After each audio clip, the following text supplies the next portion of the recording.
എല്ലാവർക്കും നമസ്കാരം. വെള്ളരിക്കയും മാങ്ങയും കൂടിയുള്ള ഒരു അടിപൊളി കറിയാണ് നമ്മൾ ഉണ്ടാക്കാൻ പോണത്. വെള്ളരിക്ക കറി ഉണ്ടാക്കുന്ന നമ്മുടെ ഇന്നത്തെ വീഡിയോയിലേക്ക് എല്ലാവർക്കും സ്വാഗതം. അപ്പോൾ കറി ഉണ്ടാക്കാൻ വേണ്ടിയിട്ട് ഞാനിവിടെ ഒരു മാങ്ങി ഒരു വെള്ളരിക്ക എടുത്തിട്ടുണ്ട്. നമ്മുടെ ഈ വെള്ളരിക്കയുടെ മുഴുവനായി ഞാൻ എടുക്കണില്ല, പകുതി എടുക്കണുള്ളൂ.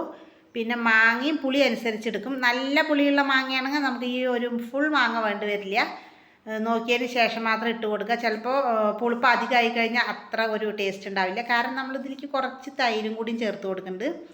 വെള്ളരിക്ക, കുമ്പളങ്ങ അങ്ങനെയുള്ള പച്ചക്കറികളിലേക്കൊന്നും അധികം പുളി നന്നല്ല. അപ്പോൾ മാങ്ങ അതനുസരിച്ചിട്ട് മാത്രം നമ്മൾ ഇട്ട് കൊടുത്താൽ മതി. ആദ്യം നമുക്ക് വെള്ളരിക്കയുടെ തോലൊക്കെ നന്നായി ഒന്ന് കളയണം.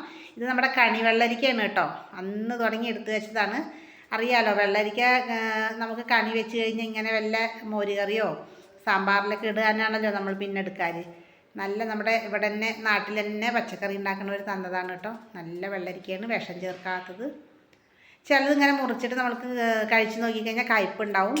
അങ്ങനത്തെ നോക്കിയതിന് ശേഷം ഉണ്ടാക്കണം, അല്ലെങ്കിൽ നമ്മൾ പണിയെടുത്ത് മുഴുവൻ വേസ്റ്റായിട്ട് പോകും. ഇത് നല്ല വെള്ളരിക്കയായിരുന്നു കേട്ടോ. അപ്പോൾ ഞാൻ അതിൻ്റെ പകുതി എടുത്തിട്ടുള്ളൂ. അതിന് ശേഷം നമ്മുടെ മാങ്ങയൊക്കെ ഒന്ന് തോല് ചെത്തിയിട്ട് പുളിപ്പ് എത്ര ഉണ്ട് എന്ന് നോക്കാം. പഴുത്ത് കഴിഞ്ഞാൽ നല്ല മധുരമുള്ള മാങ്ങയാണ് കേട്ടോ. പക്ഷേ ഇത് പച്ചയിൽ അങ്ങനെ ഞാൻ കഴിച്ചിട്ടില്ല, ചെറിയൊരു പുളി ഉണ്ട് തോന്നുന്നു. അപ്പോൾ തോലൊക്കെ നല്ല കനമുള്ളതാണ്, അതുകൊണ്ട് തോല് കളഞ്ഞിട്ട് ചെറിയ കഷ്ണങ്ങളായിട്ട് മുറിച്ചെടുക്കാം.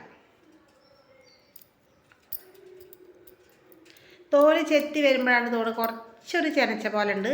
ചെറുതായിട്ടൊരു നിറ വ്യത്യാസം വന്നിട്ടുണ്ടോ എന്നൊരു സംശയം കേട്ടോ. കുഴപ്പമില്ല, കുറച്ചൊരു മധുരമൊക്കെ ഉണ്ടാവും, അത്രയേ ഉള്ളൂ. അപ്പോൾ ഞാനതിൻ്റെ ഒരു ചെറിയ കഷ്ണം നോക്കിയപ്പോൾ പുളി ഉണ്ട്. അപ്പോൾ ഇതിൻ്റെ ഒരു പകുതിക്ക് എടുക്കണുള്ളൂ കേട്ടോ, മുഴുവനായിട്ട് എടുക്കണില്ല. പിന്നെ വേണമെങ്കിൽ നമുക്ക് ചേർത്ത് കൊടുക്കാം. അപ്പോൾ ഞാനിതിൻ്റെ മുഴുവനായിട്ട് എടുക്കണ്ട, ഇതേപോലെ കഷ്ണങ്ങളാക്കിയിട്ട് എടുക്കുക. എങ്ങനെ വേണമെങ്കിൽ എടുക്കാം കേട്ടോ. ഞാൻ അങ്ങനെ ഒന്ന് ചെത്തി എടുത്തു എന്നേ ഉള്ളൂ. ചെറിയ ചെറിയ കഷ്ണങ്ങളായിട്ടോ എങ്ങനെ വേണമെങ്കിൽ എടുക്കാം. നല്ലോണം ചെറിയ കഷ്ണങ്ങളാക്കണ്ട, മാങ്ങ പെട്ടെന്ന് വെന്തുടഞ്ഞു പോകും. ഇപ്പം മാങ്ങയുടെയൊക്കെ സീസണാണ്. വെള്ളരിക്കയുടെയും ചക്കക്കുരുവിൻ്റെയും ഒക്കെ ഇതുപോലെ വയ്ക്കാം കേട്ടോ, ഇങ്ങനെ വേണമെങ്കിൽ വയ്ക്കാം. അപ്പോൾ ഞാനിത് അതിൻ്റെ മുക്കാൽ ഭാഗം എടുത്തിട്ടുണ്ട് കേട്ടോ. മാങ്ങ വെള്ളരിക്കയുടെ ഇത് കഷ്ണങ്ങൾ ഇവിടെ സ്ക്വയറായിട്ട് മുറിച്ചെടുത്തിട്ടുണ്ട്. അത് നമുക്കൊരു ചട്ടിയിലേക്ക് ഇട്ട് കൊടുക്കണം. കുക്കറിലിട്ട് വേവിക്കേണ്ട ആവശ്യമില്ല, പെട്ടെന്ന് വെന്ത് കിട്ടും. വെള്ളരിക്കൊന്നും അധികം വേവില്ല, അതുകൊണ്ട് ഇതുപോലൊരു ചട്ടിയിൽ തന്നെ ഇട്ട് കൊടുത്താൽ മതി. അതിന് ശേഷം 2 എരിവുള്ള പച്ചമുളക് ചേർത്ത് കൊടുക്കുന്നുണ്ട്.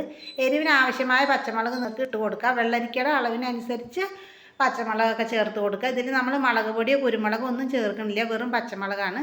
പിന്നെ 1/2 ടീസ്പൂൺ അളവിൽ നമ്മൾ ഉപ്പും 1/4 ടീസ്പൂൺ അളവിൽ മഞ്ഞൾപ്പൊടി ഇട്ട് കൊടുത്തിട്ടുണ്ട് കേട്ടോ. അതിന് ശേഷം കുറച്ച് വെള്ളം ഒഴിച്ച് കൊടുക്കണം. ഒരുപാട് വെള്ളം വേണ്ട, കഷ്ണത്തിൻ്റെ മുകളിലായിട്ടുള്ള ഒരു വെള്ളമേ വേണ്ടൂ. വെള്ളരിക്കയ്ക്ക് വെള്ളം അധികം ആവശ്യമില്ല കേട്ടോ. ഉപ്പും അധികം വേണ്ട. പിന്നെ വേണം ഇട്ട് നോക്കുക. വെള്ളരിക്ക ഞാൻ പറഞ്ഞ പോലെ കുമ്പളങ്ങയൊക്കെ അധികം വെള്ളം ഒഴിച്ച് വേവിക്കേണ്ടതല്ല കേട്ടോ, അതിൽ തന്നെ ഒരു വെള്ളം വരുമല്ലോ. അതിന് ശേഷം കുറച്ച് കറിവേപ്പിൻ്റെ ഇല ഇട്ട് കൊടുത്തിട്ട് നമുക്ക് കഷ്ണങ്ങളൊന്ന് വേവാൻ വയ്ക്കണം. പെട്ടെന്ന് വെന്ത് കിട്ടും. നല്ല ടേസ്റ്റുള്ളൊരു കറിയാണ് കേട്ടോ. എല്ലാവരും ഉണ്ടാക്കി നോക്കണം. നിങ്ങളുടെ അഭിപ്രായങ്ങളെല്ലാം ഒന്ന് അറിയിക്കണം. നമ്മുടെ വെള്ളരിക്ക പകുതി വേവായി വരുമ്പോൾ മുറിച്ച് വെച്ചിരിക്കണം മാങ്ങ ഇട്ട് കൊടുത്തിട്ട് വേവിക്കണം. വെള്ളരിക്കയുടെ ഒപ്പിട്ട് വേവിക്കരുത്, മാങ്ങയ്ക്ക് വേവ് ഒട്ടുമില്ലല്ലോ.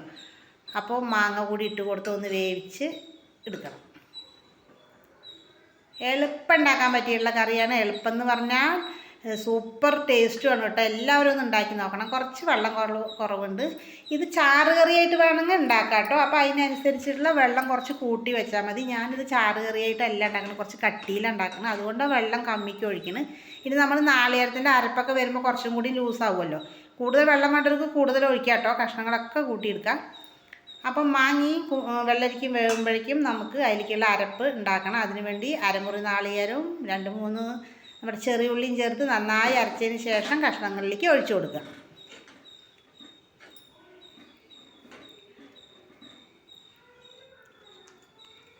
തീ കുറച്ച് വെക്കണം കേട്ടോ, ഒരുപാട് അങ്ങനെ തിളയ്ക്കണ്ട, ചെറുതായി ഇങ്ങനെ തിള വന്നാൽ മതി. നാളികേരം ചേർത്ത് കൊടുത്തിട്ടുണ്ട്. അതിൽ കുറച്ചും കൂടി വെള്ളം ഒഴിച്ചിട്ട് അരപ്പിലേക്ക് കുറച്ചും കൂടി വെള്ളം ഒഴിച്ചത്. ഈ ഒരു ലൂസാണ് കേട്ടോ, കൂടുതൽ ലൂസാക്കണില്ല. ഇങ്ങനെയാണ് ഒന്നും കൂടി ടേസ്റ്റ്. പിന്നെ ഇങ്ങനത്തെ കറികളൊക്കെ കുറച്ച് കട്ടിയിലുണ്ടാക്കുക തന്നെ കേട്ടോ ടേസ്റ്റ്. ചാറ് കറി പോലെ വേണമെങ്കിൽ വെള്ളം നല്ല ഒഴിച്ച് ലൂസാക്കി എടുക്കുക. കുറച്ച് ഉപ്പിൻ്റെ കുറവുള്ളതുകൊണ്ട് ഞാൻ കുറച്ച് ഇട്ട് കൊടുത്തിട്ടുണ്ട്. ഇനി നമ്മൾ ലാസ്റ്റ് അതിലേക്ക് ഒഴിച്ച് കൊടുത്തിരിക്കുന്നത് 1 ടേബിൾ സ്പൂൺ അളവിൽ കുറച്ച് പുളി കുറഞ്ഞ തൈരാട്ടോ, അതുകൂടി ചേർത്ത് കൊടുക്കണം. നല്ല ടേസ്റ്റാണ്. ഇപ്പോൾ ഞാൻ ഗ്യാസ് ഓഫ് ചെയ്തിട്ടാട്ടോ ഒഴിച്ചിറക്കുന്നത്. തൈര് ഒഴിച്ചതിന് ശേഷം നമ്മുടെ കറി ആ ഗ്യാസ് അധികം തിളയ്ക്കരുത്, ഗ്യാസ് ഓഫ് ചെയ്യണം. ഇപ്പോൾ ചട്ടിയിൽ തന്നെ ഇരുന്ന് തിളയ്ക്കുന്നതാട്ടോ നമ്മുടെ മൺചട്ടിയുടെ ഒരു പ്രത്യേകത അതാണ്. അത് തിളച്ചുകൊണ്ടേ ഇരിക്കുന്നുണ്ട്. അതിന് ശേഷം കടുകും കുറച്ച് ഉലുവയും കറിവേപ്പിൻ്റെ ഇലയും ഉണക്കമുളകും ഇട്ടിട്ട് ഒന്ന് താളിച്ചൊഴിക്കുക വേണ്ടു. നമ്മുടെ അടിപൊളി കറി ഇവിടെ റെഡിയായി കഴിഞ്ഞിട്ട് നല്ല ടേസ്റ്റാണ്. അപ്പോൾ ഞാൻ നോക്കുമ്പോൾ ചെറിയൊരു മധുരം പോലെ ഉണ്ട്. നമ്മുടെ മാങ്ങയ്ക്ക് ഒരു ചെനച്ചുണ്ടായിരുന്നു എന്ന് പറഞ്ഞില്ല, അതുകൊണ്ടാണ് തോന്നുന്നു. നല്ല ടേസ്റ്റുള്ള കറി കേട്ടോ. അപ്പോൾ എല്ലാവരും ഇതൊന്ന് ട്രൈ ചെയ്ത് നോക്കുക. നമ്മുടെ ചാനലൊക്കെ ആദ്യമായി കാണുന്നവരാണെങ്കിൽ ഒന്ന് സബ്സ്ക്രൈബ് ചെയ്ത് സപ്പോർട്ട് ചെയ്യണേ ഫ്രണ്ട്സ്. സബ്സ്ക്രൈബ് ചെയ്യുന്നതിനോടൊപ്പം തന്നെ നിങ്ങൾ ബെല്ലൈക്കൺ കൂടി പ്രസ് ചെയ്യണം. എന്നാൽ മാത്രമേ അടുത്ത വീഡിയോയുടെ നോട്ടിഫിക്കേഷൻ നിങ്ങൾക്ക് കിട്ടുള്ളൂ. വളരെ എളുപ്പത്തിലുണ്ടാക്കുന്ന മറ്റൊരു കറിയുമായിട്ട് നാളെ വരാം. എല്ലാവർക്കും ഒരിക്കൽ കൂടി ബൈ.